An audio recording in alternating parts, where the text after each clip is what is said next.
लोग प्यार से जराता है बदनाम सलाई बा।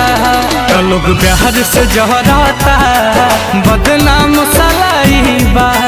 मतलब के दुनिया के इहे सच्चाई बा। मतलब के दुनिया के इहे सच्चाई बा।